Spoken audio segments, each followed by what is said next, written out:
The jet bridge was full of the usual sounds of people getting ready for their flight.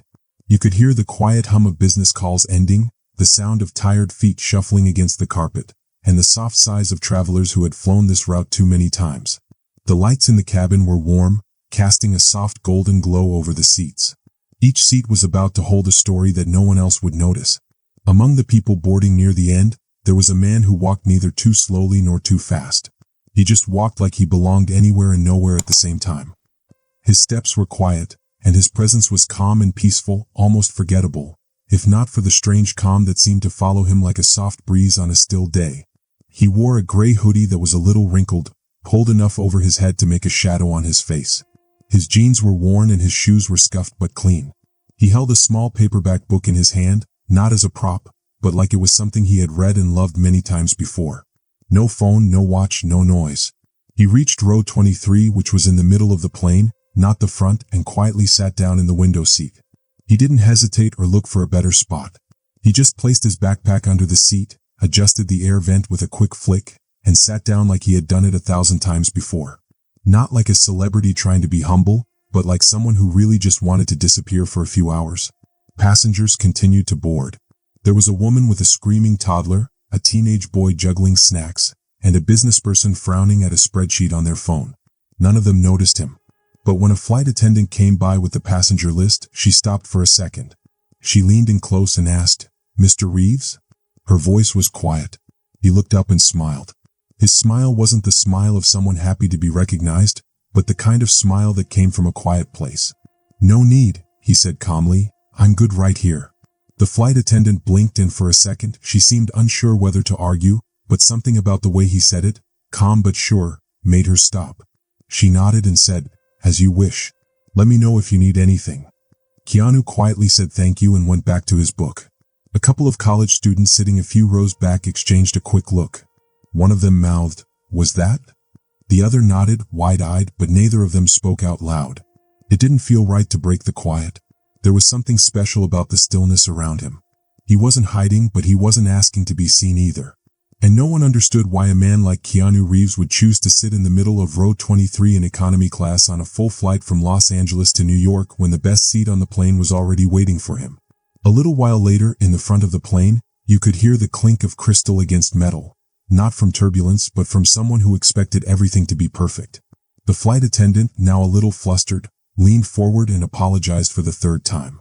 "I'm terribly sorry, sir. We're still preparing the champagne. It'll be ready in just a few more minutes." The man in seat 1A didn't look up from his tablet. He let out a slow breath like he was trying to stay calm.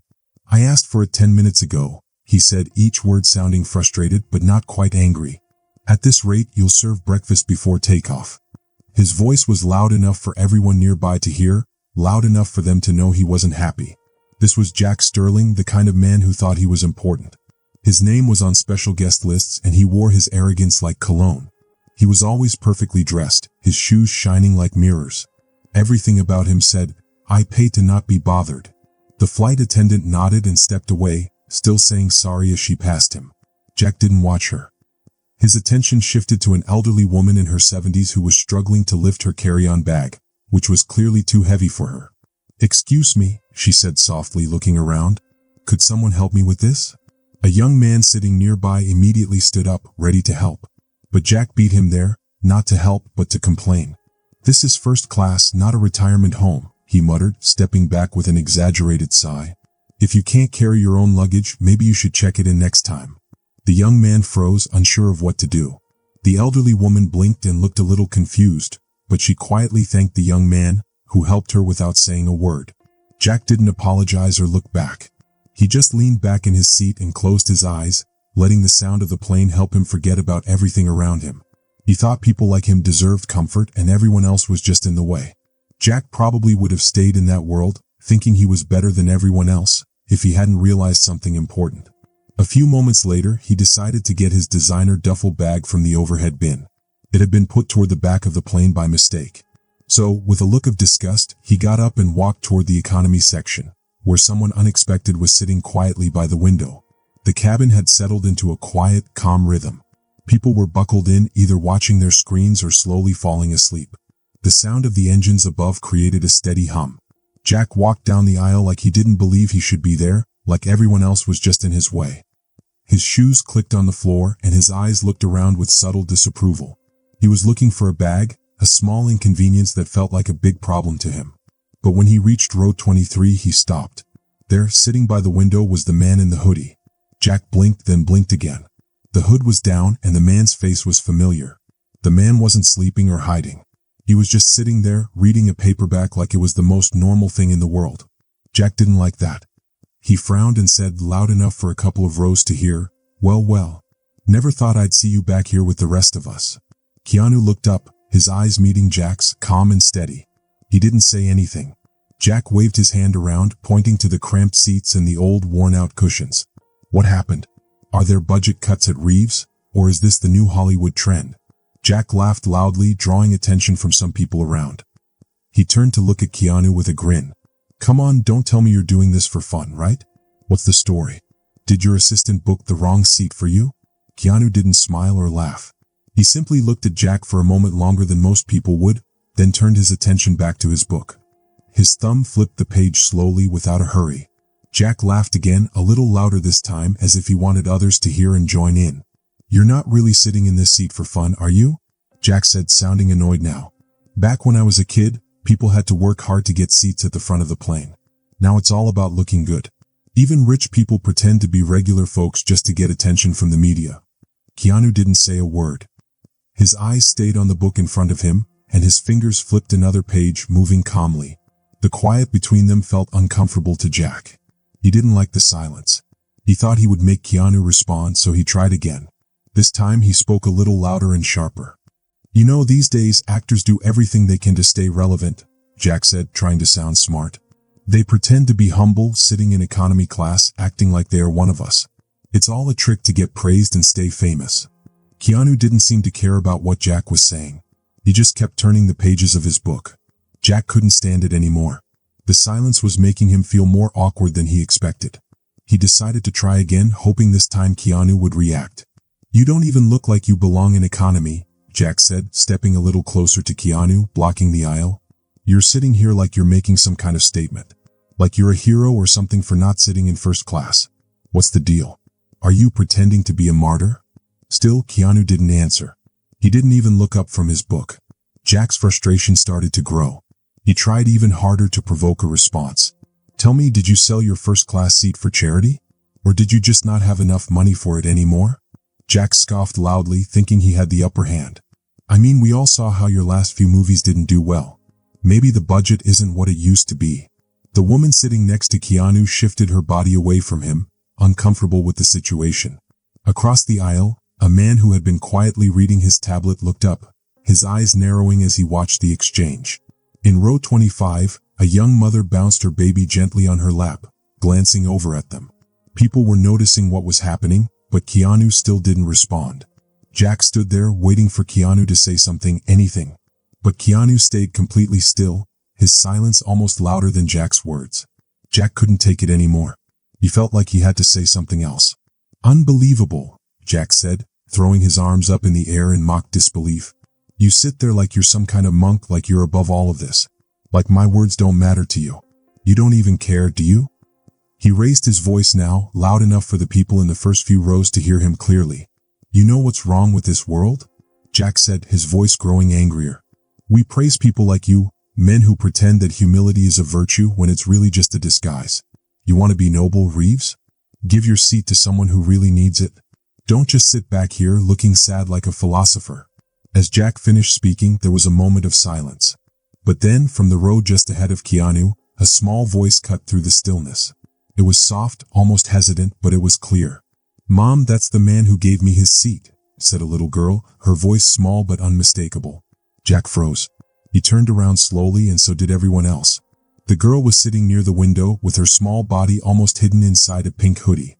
She had a woolen cap pulled low over her head, and wisps of her hair peeked out from underneath it. Her wide, fragile eyes were staring at Keanu, filled with awe. She was no more than 8 years old. The woman sitting next to her, the girl's mom, stood up slowly. She looked around nervously, as if unsure whether she should speak at all. Then she took a deep breath, and her voice shook as she began to talk.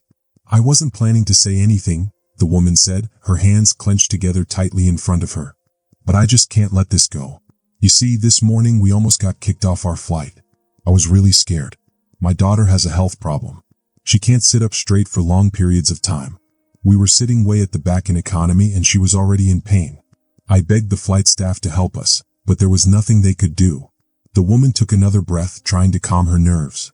Then this man, she said, pointing at Keanu, he gave us 4 first-class tickets. His own seat, his assistant's seat, everything. He didn't want thanks. He didn't want anyone to make a fuss. He just nodded at us and walked to the back of the plane so we could sit in first class. And now people are making fun of him for it. The whole cabin was quiet now. It was as if everyone had stopped breathing for a moment. People were shocked. Gasps spread across the plane like ripples in water. One person at the back whispered, "He what?" But no one dared to speak up after that. The whole airplane seemed frozen, caught between the truth and the uncomfortable silence. Jack, standing there with his mouth open, was now the one who didn't know what to say. He had thought he was the one who would win the argument, but now it was clear that he was the one who had been wrong all along. He stood frozen in place, his hand halfway raised, as if he had been caught in the middle of a thought he couldn't finish. The weight of the silence pressed on him. Keanu, still calm, had not moved or said a word. He was just there, quietly letting the truth settle into the air. The woman who had spoken up, the little girl's mother, looked at him with gratitude, her eyes filled with emotion. The rest of the cabin looked between them, unsure of what to think or feel. For the first time, Jack felt something he hadn't expected: shame. His words, his insults had no place now. He had been so focused on trying to bring Keanu down, he had forgotten about the kindness that had been shown to him and to the woman with the sick daughter. The truth hung in the air like a heavy weight, and it was too late to take back anything he had said. She turned to Jack and looked at him, her eyes not angry but deeply tired. "You said that people like you earn their way to the front. Well, my daughter is fighting every single day just to breathe properly," she said. "And this man," she gestured toward Keanu, "gave her the one moment of peace she's had all week." The little girl, who had been so still before, looked at Keanu and whispered, "Thank you for the soft chair." Keanu nodded just once, no big performance. He didn't show off or do anything grand. He just gave a quiet, small smile that barely touched the corner of his mouth. It was enough. It wasn't about being flashy or drawing attention to himself. It was about giving something simple but powerful: peace and kindness when it was needed most. Jack stood frozen in the aisle, looking around as if he wasn't sure what was happening. The passengers around him were watching, some with their arms crossed, others shaking their heads. The teenager across the aisle had taken out her earbuds, and the flight attendant, who had been walking down the aisle, stopped in the middle of the cabin, frozen by what was unfolding. And then came the final blow. The older woman from first class, the one Jack had humiliated earlier, stood up from her seat, leaned slightly into the aisle, and said in a voice that rang through the cabin, "Looks like the only one who doesn't belong in first class is you." Her words were sharp but not loud, clear but not angry, and they hit Jack harder than any insult ever could. There was no escape now, no way to make this moment disappear. He was trapped in a sea of quiet, heavy eyes that watched him, judging him without saying a word. Jack felt caught between two impossible choices. He could walk away, pretend none of this had happened, or he could stay and face the reality of his actions. Neither choice would give him back his dignity. Neither option would make him look better. The silence around him was no longer just empty space. It felt thick, like the air itself was pressing down on him, weighing on his shoulders. It was a heavy kind of silence, the kind you can't ignore. The kind that made you realize just how far you had fallen from your high pedestal. He turned his eyes toward Keanu, but he could barely look him in the face. He felt small, his usual confidence nowhere to be found. His voice, when he finally spoke, was shaky and weak. "I didn't know," he whispered. It wasn't an apology, not really. It was more of an admission, an acknowledgement that he had made a mistake, but the weight of the words felt heavier than anything he had said before. Keanu, calm as ever, met Jack's gaze. His eyes didn't show anger, didn't show triumph. There was no pride, no smugness. Just calm. "You weren't supposed to know," he said softly. "That's the point." It wasn't cruel. It wasn't harsh. It was simply the truth.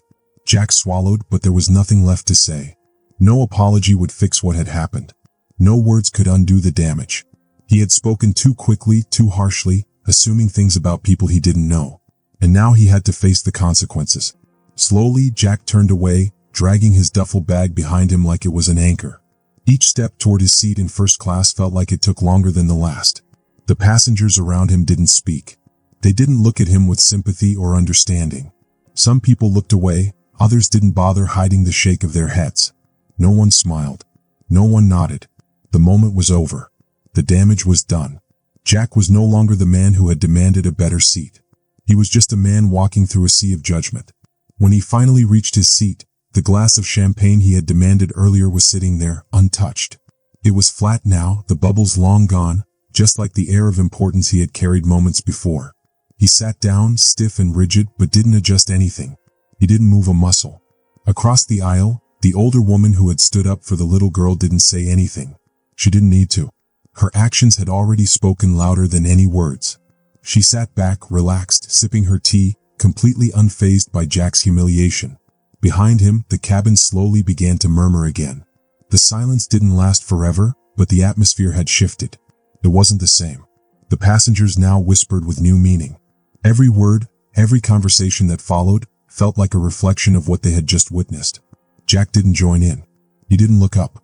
For the first time in a long time, he had nothing left to say. His mind was blank. There was nothing to justify, nothing to defend. The quiet hum of the plane, the soft voices around him, seemed to amplify his feelings of embarrassment and regret. In the back of the plane, a passenger had raised their phone. Not with the intention of going viral, but because they felt something significant was happening. The video was shaky, the angle wasn't perfect, but it captured just enough. A little girl's voice, her mother's tears, and Keanu Reeves sitting quietly, saying nothing at all. No grand gestures, no applause, just a calm, silent act of kindness. By the time the plane landed in New York, that 30-second clip had already been uploaded. The caption was simple but powerful. He didn't say a word, but he changed the atmosphere. In the hours that followed, the video spread like wildfire, not because people were looking for a scandal, but because they were looking for something real. Something that reminded them of the goodness that still exists in the world. News outlets shared the video, and the comment section filled with stories of people who had judged too quickly, spoken too harshly, or failed to recognize kindness when it wasn't wrapped in a big, flashy package. One teacher in Chicago showed the video to her class and asked, "What does this teach us about strength?" A 10-year-old girl raised her hand and said, "That real power doesn't need to shout." Jack Sterling, now unwillingly viral for a different reason, issued a public apology. It was long, polished, and rehearsed. But by then it didn't matter. No one was talking about him anymore. They were talking about the little girl in the pink hoodie, about how Keanu had quietly helped her, about how his silence had spoken louder than any words could. Memes didn't emerge. Jokes didn't trend. Instead, something deeper emerged, a quiet wave of kindness. People shared stories about their own moments of failure, their own mistakes, and promised to do better. They promised to be kinder, more patient, to give without expecting anything in return. It was a ripple that didn't explode but sank deep into the hearts of those who saw it. And it lasted long after the video faded from the news. Keanu, as usual, never commented on the video. He didn't repost it. He didn't talk about it. He just left the plane, waved politely at the family he had helped, and disappeared into the crowd at the airport. No cameras. No fuss. Just a man in a hoodie who had reminded the world that kindness doesn't have to be loud to be powerful. It can be quiet. It can be small. And sometimes, the most powerful moments are the ones that no one notices at first. 6 months later, none of the fame or the video's views mattered. In a small pediatric recovery room at St. Mary's Children's Hospital, a little girl named Evelyn was just waking up from her final surgery. The tumors were gone. The scars would stay, but so would her smile. The room smelled like apple juice and the faint scent of antiseptic from the freshly cleaned sheets. Sunlight streamed in through the blinds, casting thin golden ribbons of light over her blanket. And then, just as quietly as he had entered the world's spotlight, Keanu Reeves appeared in the doorway. He didn't bring a camera crew, no publicist, no fanfare. Just a book, a paperback copy of The Little Prince, worn at the edges because it was a book he had read and cherished. He stood in the doorway for a moment, unsure if he was interrupting, but the nurse at the desk didn't say anything. She simply froze in disbelief, staring at him as if she couldn't believe her eyes. Keanu smiled and gently raised a finger to his lips, signaling her to be quiet. Evelyn's mother gasped, her hand flying to her mouth. Evelyn smiled weakly, her voice soft. "You came," she whispered. Keanu nodded, as though it was the most natural thing in the world. "Of course," he said, pulling up the small visitor's chair and sitting down next to her. "You promised to tell me how it ended." For the next hour, they talked about space, about dogs, and how hospital pudding tastes better on Thursdays. He listened patiently as Evelyn told her jokes, even the ones that didn't make sense, and he laughed anyway. He read her 2 chapters from The Little Prince, letting her interrupt him as much as she wanted, never checking his watch, never in a rush to leave. He signed nothing. He took no photos. He didn't leave behind a single trace of himself except for the book, which Evelyn kept tucked under her pillow every night after that. When he finally stood to go, Evelyn reached out her small hand and held it in her own. "You're like the quiet parts in music," she said, her voice sleepy. "The ones that make you listen harder." Keanu looked at her, his eyes filled with something unspoken. "So are you," he replied softly. And then he left, walking quietly down the hallway, through the lobby, and out the doors into the world that had made him famous for everything loud, never noticing just how much power lay in his quiet. The nurse at the window watched him leave and wrote a note in her logbook, not because she had to, but because she didn't want to forget. "A man came to visit today. He brought no noise, only presence." Keanu didn't need to defend himself. He didn't need to raise his voice or point fingers. Instead, he chose silence. He chose dignity. Most importantly, he chose to lift someone else, even when no one was watching. Maybe the real question we should ask ourselves isn't who belongs in first class, but rather, what kind of person would give it up for someone who needs it more? If you like this story, I'd love to hear your thoughts. Leave a comment below and let me know what you think. And don't forget to subscribe for more thrilling adventures, mysteries, and unforgettable moments. Your support keeps these stories alive and the creativity flowing. Thanks for watching. I can't wait to see you in the next video.